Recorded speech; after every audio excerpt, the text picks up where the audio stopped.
আজকে আরো একটি দারুণ প্রশ্ন নিয়ে হাজির হয়েছি। ইংলিশের এমসিকিউ ইউনিয়ন সমাজকর্মী পদে 2016 সালে এই প্রশ্নটি এসেছিল।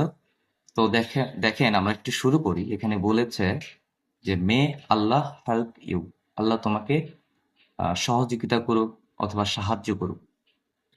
বলতেছে যে এটা হোয়াট কাইন্ড অফ সেন্টেন্স, এটা কোন ধরনের বাক্য। আচ্ছা, একটু ভয়েস শুনতে হয়তো একটু কষ্ট হবে, কারণ আমার আজকে মাইক্রোফোনে কোনো চার্জ নাই, আমি এই মাইক্রোফোনটা ইউজ করি। তো বাধ্য হয়ে আমি আর কি ক্লাসটা শুধু মোবাইলে যে রেকর্ডার সেটা দিয়ে আমি করতেছি। তো সেটা আগে দুঃখিত, মানে দুঃখ প্রকাশ করছি। তো চলুন আমরা আগে দেখি যে অ্যাসার্টিভস এখানে বলছে যে আসলে আগে বলি সেন্টেন্স কয় প্রকার। অর্থগত দিক থেকে সেন্টেন্স হলো 5 প্রকার। এখানে 4টা প্রকার প্রকার দেওয়া আছে, যেমন অ্যাসার্টিভ, ইম্পারাটিভ, এক্সক্লেমেটরি আর অপটাটিভ। আর বাদ গেছে হলো ইন্টারগেটিভ অর্থাৎ প্রশ্নবোধক বাক্য। তো চলুন আমরা এখন সেগুলা নিয়ে আলোচনা করি যে এটা আসলে মে আল্লাহ হেল্প ইউ, এটা কোন সেন্টেন্স বা এখানে সেটা আছে কিনা, আর থাকলে সেটা কোনটা। প্রথমে হলো অ্যাসার্টিভ সেন্টেন্স। এই অ্যাসার্টিভ সেন্টেন্স দিয়ে আমরা বর্ণনামূলক বাক্য বুঝি।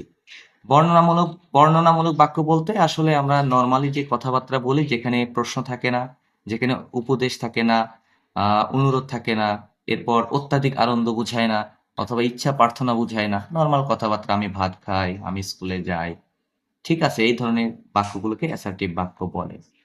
আচ্ছা, এরপর ইম্পারেটিভ। ইম্পারেটিভ এটা দিয়ে বোঝাই হলো আদেশ, অনুরোধ, উপদেশ, এইগুলোই বুঝাবে। এবং ইম্পারেটিভ সেন্টেন্সটা ভার্ব দ্বারা শুরু হয়, সাবজেক্ট উজ্জ থাকে, সুপ্ত অবস্থায় থাকে। যেমন গো টু, বাজার, বাজারে যাও। এরপর লেট দ্বারা শুরু থাকতে পারে, ঠিক আছে।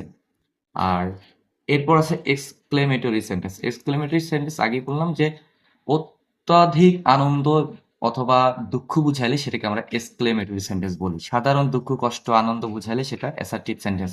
যেমন আজকে আমার মন খারাপ, আজকে আমার ভালো লাগছে না, এগুলো হলো অ্যাসার্টিভ সেন্টেন্স। কিন্তু যখন আমি এগুলা, অর্থাৎ হঠাৎ কোনো দুঃখের সংবাদ আসে বা হঠাৎ কোনো আনন্দের সংবাদ আসে, বা হঠাৎ আপনি আনন্দ পাইছেন, দুঃখ পাইছেন, ঠিক আছে, সেগুলাই হলো এক্সক্লেমেটরি সেন্টেন্স। যেমন হায় হায় হায় আমার কপাল পুড়েছে, বা হুররে আমরা খেলায় জিতেছি, এগুলো হলো এক্সক্লেমেটরি সেন্টেন্স। আর বাকি থাকলো একটা অপটাটিভ সেন্টেন্স। এই অপটাটিভ সেন্টেন্স দ্বারা প্রার্থনা বোঝাবে বা ইচ্ছা বোঝাবে। আপনি কারোর জন্য আহ, মন থেকে প্রার্থনা করছেন বা দোয়া করছেন, অথবা ইচ্ছা পোষণ করছেন, এইগুলো হলো অপটাটিভ সেন্টেন্স। তো বাক্যে আছে মে আল্লাহ হেল্প ইউ, আল্লাহ আপনাকে সাহায্য বা সহযোগিতা করুক। তো কাউকে আপনি কি করেছেন? দোয়া করেছেন। তাহলে এই দোয়া বুঝালে সেটা কি হয়? অপটাটিভ সেন্টেন্স, ঠিক আছে।